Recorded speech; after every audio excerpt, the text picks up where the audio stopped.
منور صبح کر لے اور روشن شام کرتا چل، تو اپنی آخرت کے واسطے کچھ کام کرتا چل، بھلا اس چند دن کی زندگی کا کیا ٹھکانہ ہے، اگر کچھ ہو سکے تو خدمت اسلام کرتا چل۔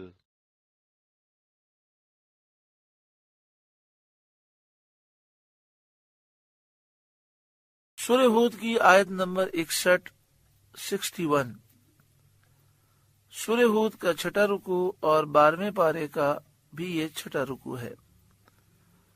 وَإِلَى ثَمُودَ أَخَاهُمْ صَالِحًا، اور سمود کی طرف ان کے ہم قوم صالح کو نبی بنا کر بھیجا۔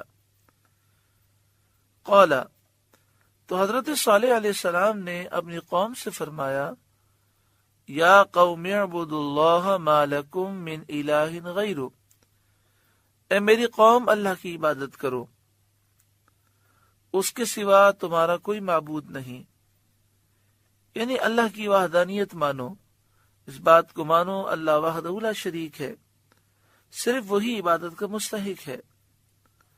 ہوا انشأکم من الارض، اس نے تمہیں زمین سے پیدا کیا، یعنی تمہارے جد امجد حضرت آدم علیہ السلام کو زمین سے پیدا کیا اور تم انہی کی اولاد ہو۔ ہوا انشأکم من الارض، اس نے تمہیں زمین سے پیدا کیا، اس سے کیا مراد ہے کہ حضرت آدم علیہ السلام کو مٹی سے پیدا کیا، اور جتنی آنے والی نسلیں ہیں ان تمام نسلوں کی اصل نطفوں کے جو مادے ہیں انہیں مٹی سے پیدا کیا۔ وَاسْتَعْمَرَكُمْ فِيهَا، اور اس میں تمہیں بسایا اور زمین کو تم سے آباد کیا۔ حضرت ضحاک نے فرمایا کہ استعمرکم کے معنی یہ ہیں کہ اے قوم سمود، اللہ نے تمہیں لمبی عمریں دیں، حتیٰ کہ ان کی عمریں 300 سال سے لے کر 1000 برس تک ہوئیں۔ فاستغفروہ، تو اس سے معافی مانگو، ثم توبوا الیہ، پھر اس کی طرف رجوع لاؤ، ان ربی قریب مجیب، بے شک میرا رب قریب ہے، دعا سننے والا ہے۔ قالو، وہ بولے، یا صالح، اے صالح، قد كنت فینا مرجوا قبل هذا، اس سے پہلے تو آپ ہم میں ہونہار معلوم ہوتے تھے، ہمیں آپ سے بڑی امیدیں تھیں اور ہم امید کرتے تھے کہ آپ ہمارے سردار بنیں گے، کیونکہ آپ کمزوروں کی مدد کرتے تھے، فقیروں پر سخاوت فرماتے تھے۔ جب حضرت صالح علیہ السلام نے توحید کی دعوت دی اور بتوں کی برائیاں بیان کی تو قوم کی امیدیں آپ سے منقطع ہو گئیں۔ وہ کہنے لگے، اتنہانا ان نعبد ما یعبد آباؤنا، کیا آپ ہمیں اس سے منع کرتے ہیں کہ ہم اپنے باپ داداؤں کے خداؤں کو پوجیں؟ اس سے آپ روکتے ہیں، یعنی آپ چاہتے ہیں کہ ہم اپنے باپ داداؤں کے خداؤں کو چھوڑ دیں۔ وَإِنَّنَا لَفِي شَكٍّ مِّمَّا تَدْعُونَا إِلَيْهِ مُرِيبٍ، اور بے شک جس بات کی طرف آپ ہمیں بلاتے ہیں ہم اس سے ایک بڑے دھوکہ ڈالنے والے شک میں ہیں۔ قال، حضرت صالح نے فرمایا، یا قومی، اے میری قوم، ارائیتم ان کنت علی بینۃ من ربی، بھلا بتاؤ تو اگر میں اپنے رب کی طرف سے روشن دلیل پر ہوں، وآتانی منہ رحمہ، اور اس نے مجھے اپنے پاس سے رحمت بخشی، حکمت اور نبوت عطا فرمائی، فمن ینصرنی من اللہ ان عصیتہ، تو مجھے اس سے کون بچائے گا اگر میں اس کی نافرمانی کروں اور رسالت کی تبلیغ روک دوں۔ اور بت پرستی سے تمہیں جو منع کرتا ہوں وہ چھوڑ دوں۔ فما تزیدوننی غیر تقصیر، تو تم مجھے سوا نقصان کے کچھ نہ بڑھاؤ گے۔ یعنی اگر میں نے اللہ کی نافرمانی کی اور اللہ ناراض ہو گیا تو تم مجھے نقصان تو دے سکتے ہو، لیکن اللہ تعالی کا تم مقابلہ نہیں کر سکتے، مجھے اللہ کے عذاب سے بچا نہیں سکتے۔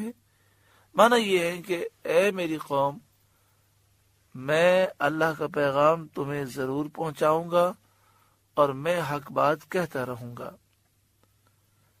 قوم نے کہا کہ کوئی نشانی دکھائے، تو آپ نے اللہ تعالیٰ سے دعا کی۔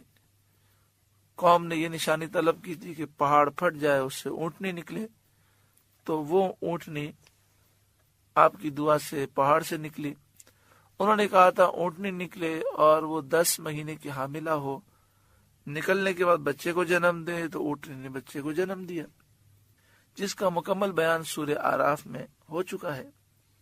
وَيَا قَوْمِ، اے میری قوم، هَذِهِ نَاقَةُ اللَّهِ لَكُمْ آیَةً، یہ اللہ کی اونٹنی ہے، تمہارے لیے نشانی ہے۔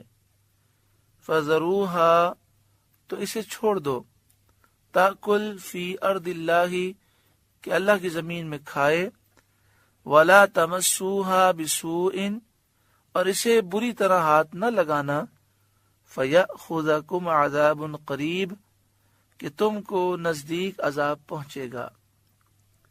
یعنی اسے زمین میں چرنے دو اور کوئی تکلیف نہ پہنچاؤ، ورنہ دنیا ہی میں تم گرفتار عذاب ہو جاؤ گے اور مہلت نہ پاؤ گے۔ فَعَقَرُوهَا، تو انہوں نے اس کی کونچیں کاٹ دیں، یعنی انہوں نے یہ کیا کہ اس اونٹنی پر حملہ کیا۔ یہ اونٹنی ان کے قدوں سے بہت اونچی تھی۔ قوم سمود خود بڑے لمبے چوڑے تھے، لیکن اس کے باوجود یہ اس اونٹنی کے گھٹنے تک نہیں پہنچ پاتے تھے، تو انہوں نے تلواروں سے اس اونٹنی کی پنڈلیوں پر حملہ کیا اور اس کے پاؤں کاٹ دیے، وہ گر گئی، پھر اسے انہوں نے قتل کر دیا۔ فَقَالَ تَمَتَّعُوا فِي دَارِكُمْ 3 أَيَّامٍ، تو صالح نے فرمایا اپنے گھروں میں 3 دن اور برت لو۔ انہوں نے یہ کام بدھ کے دن کیا تھا۔ حضرت صالح علیہ السلام نے فرمایا تم اس کے بعد 3 دن زندہ رہو گے۔ پہلا جب دن ہوگا تو تمہارے چہرے پیلے ہوں گے، پھر لال ہوں گے، پھر کالے ہو جائیں گے۔ تو بدھ کو انہوں نے یہ کام کیا۔ جمعرات کو ان کے چہرے پیلے ہوئے، جمعے کو ان کے چہرے لال ہوئے، اور ہفتے کے دن ان کے چہرے کالے ہو گئے۔ پھر آپ نے فرمایا تھا پھر چوتھے روز عذاب آئے گا، تو اتوار کے دن پھر عذاب آیا۔ چنانچہ ایسے ہی ہوا۔ یکشنبہ کو، اتوار کو دوپہر کے قریب آسمان سے ایک ہولناک آواز آئی، جس سے ان لوگوں کے دل پھٹ گئے اور سب ہلاک ہو گئے۔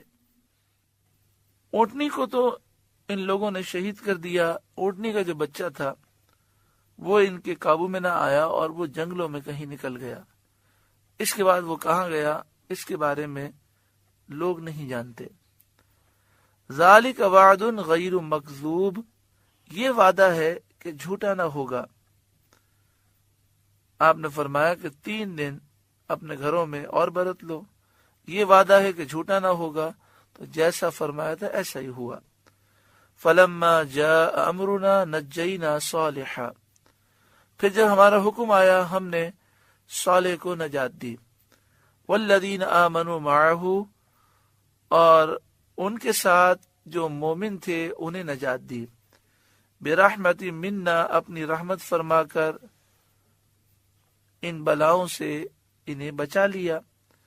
ومن خزی یومئذ، اور اس دن کی رسوائی سے بچا لیا۔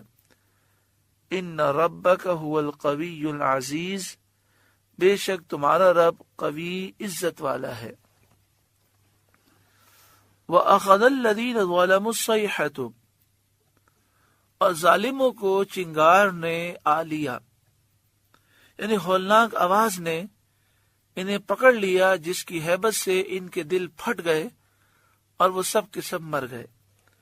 کسی مقام پر یہ ہے کہ قوم سمود پر زوردار آواز صیحہ آئی جس سے وہ ہلاک ہوئے۔ کسی مقام پر زلزلے کا ذکر ہے۔ دونوں میں کوئی تضاد نہیں ہے، پہلے زوردار آواز ہوئی اور ساتھ میں اس آواز کی ہیبت سے زلزلہ بھی آیا۔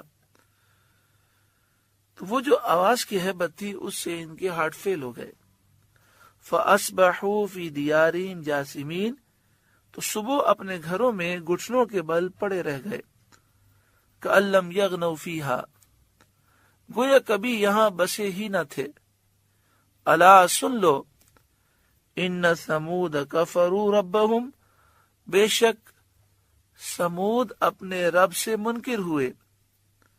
الا بعدا لثمود، ارے لعنت ہو سمود پر۔ سورہ ہود کا 6واں رکوع مکمل ہوا۔ اللہ تعالی ہمیں اس رکوع کے نور سے روشن منور فرمائے۔